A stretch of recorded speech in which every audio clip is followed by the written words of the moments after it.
Misteri pabrik gula Klaten. Di sebuah desa terpencil di Klaten ada sebuah pabrik gula tua yang sudah lama tidak beroperasi. Pabrik itu terkenal angker, terutama bagi warga sekitar. Banyak cerita seram yang berkembang, mulai dari suara-suara aneh di malam hari hingga penampakan sosok-sosok tak kasat mata. Suatu malam, Anton, seorang pemuda pemberani yang suka mencari tantangan, memutuskan untuk menyelidiki kebenaran cerita-cerita itu. Bersama dua temannya, Dedi dan Wawan, mereka berencana masuk ke dalam pabrik tua tersebut. Mereka datang sekitar pukul 11 malam, membawa senter dan kamera untuk merekam apa yang terjadi. Begitu mereka memasuki area pabrik, hawa dingin langsung menyelimuti tubuh mereka.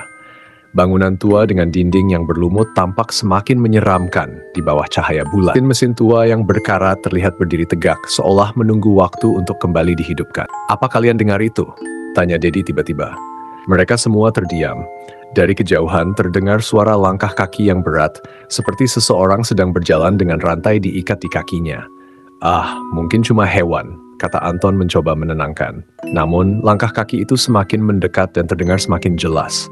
Wawan yang mulai ketakutan, meraih lengan Anton. "Balik aja bro, ini nggak beres."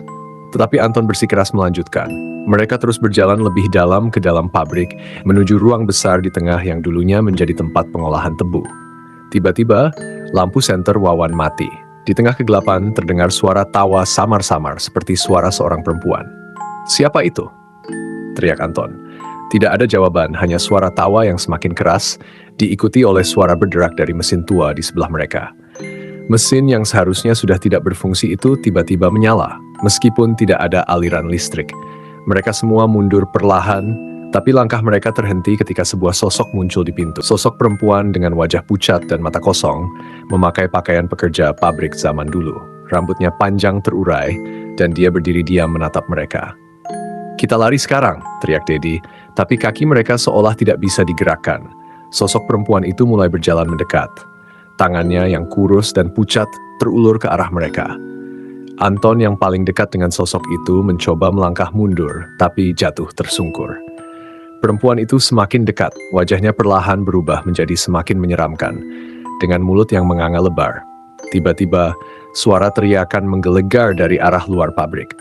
Suara itu seolah menggetarkan seluruh bangunan. Sosok perempuan itu berhenti, lalu menghilang dalam sekejap, meninggalkan Anton dan teman-temannya yang ketakutan. Mereka segera berlari keluar dari pabrik, tidak pernah ingin kembali lagi. Setelah kejadian itu, mereka mendengar cerita bahwa sosok perempuan yang mereka lihat adalah hantu seorang pekerja pabrik yang dulu tewas terjebak di dalam mesin penggiling. Sejak saat itu, pabrik gula Klaten semakin dikenal sebagai tempat yang tidak boleh didatangi di malam hari. Tak ada yang tahu pasti apa yang sebenarnya terjadi di pabrik itu. Tetapi satu hal yang jelas, ada sesuatu di sana yang tidak ingin diganggu. Setelah kejadian malam itu, Anton, Dedi, dan Wawan sulit tidur nyenyak.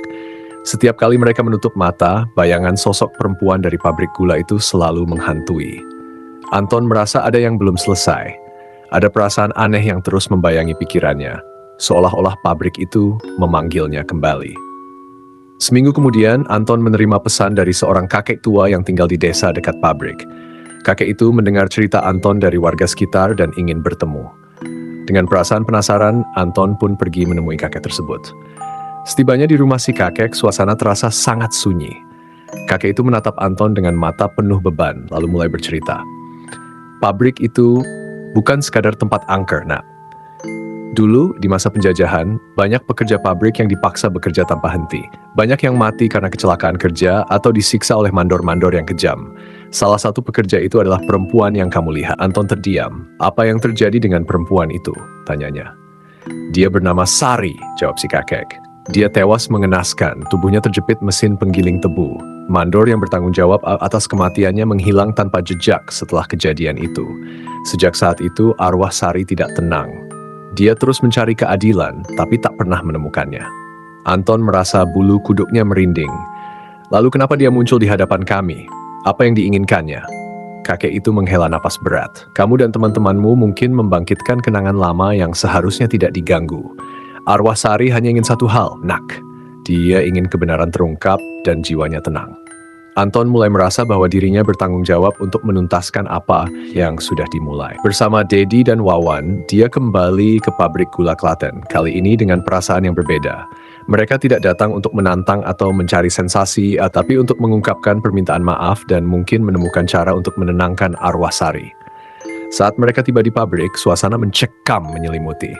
Anton membawa sesaji sederhana berupa bunga dan dupa seperti yang disarankan si kakek. Ketiganya memasuki ruangan tempat mesin tua berada, di mana mereka melihat penampakan Sari sebelumnya. Mereka meletakkan sesaji di depan mesin dan menyalakan dupa.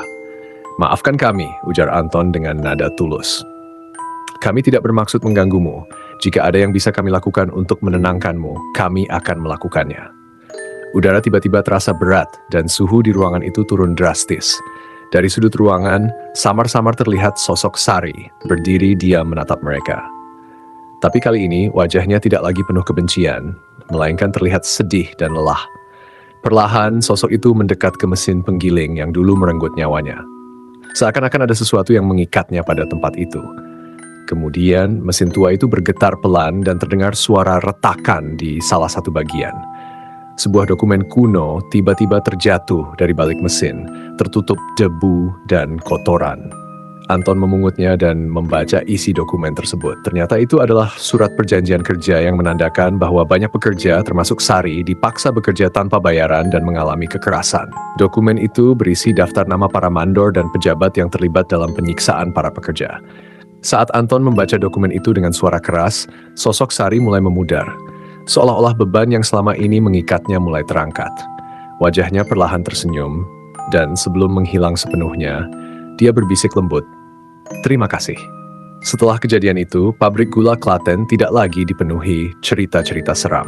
Anton dan teman-temannya merasa lega karena mereka telah membantu menyelesaikan misteri yang selama ini menghantui tempat itu. Namun, pabrik itu tetap dibiarkan kosong sebagai tanda penghormatan bagi mereka yang telah kehilangan nyawanya di sana.